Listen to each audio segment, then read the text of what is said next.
Hi friends, Telangana రాష్ట్ర రైతులందరికీ అదిరిపై శుభవార్త. రుణమాఫీ డబ్బులు, మూడో విడత డబ్బులు, భరోసా డబ్బులు ఎప్పుడు పడుతున్నాయి తెలుసుకున్న ముందు లైక్ చేయండి, షేర్ చేయండి, సబ్స్క్రైబ్ చేయండి. పక్కనున్న bell icon all symbol button గంట సింబల్ నొక్కితే నేను వేసే లేటెస్ట్ అప్డేట్స్ వీడియోస్ మీ ముందుకైతే వస్తాయి.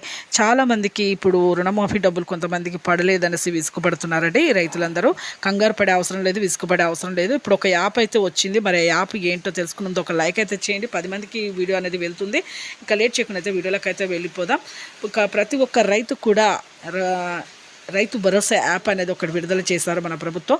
ప్రతి ఒక్కరు కూడా ఎవరైతే రుణమాఫీ డబ్బులు రాలేదో, రైతు భరోసా డబ్బులు రాలేదో వాళ్ళందరూ కూడా ఇందులో మీకు రాని వాళ్ళు మీ యొక్క పట్టాపాస్ జిరాక్స్ ఇవన్నీ కూడా మీరు వివరాలు అయితే ఇవ్వండి. ఆఫీస్కి వెళ్ళి మీ ఏవీఓ కార్యాలయ వ్యవసాయ అధికారిని కలిసి మీరు ఈ ఆఫీస్కి వెళ్ళి మీరు తెలుసుకొని మీరైతే ఈ వివరాలు అయితే ఇస్తేను మీరు ఖచ్చితంగా అయితే రుణమాఫీ మూడో విడత డబ్బులు పడతాయి. 2 లక్షల వరకు అయితే మాఫీ చేస్తారు. 2 లక్షల పైన ఉన్న వారికి కూడా పైన డబ్బులు కడితే మాఫీ చేస్తారు. అలాగే రెన్యువల్ కూడా చేసుకోవాలి ఖచ్చితంగా అయితే రుణమాఫీ డబ్బులు పడ్డవాళ్ళు మళ్ళీ నెక్స్ట్ ఇయర్లో అయితే వస్తాయి. అలాగే రైతు భరోసా డబ్బులు ఎకరానికి 7,500 చొప్పున 10 ఎకరాల వరకు అయితే ప్రస్తుతం వేస్తారు. భూమిని సాగు చేస్తేనే వేస్తామని కూడా చెప్పడం జరిగింది. ఎంపీ సెల్లింగ్ చేసుకుని థ్యాంక్స్.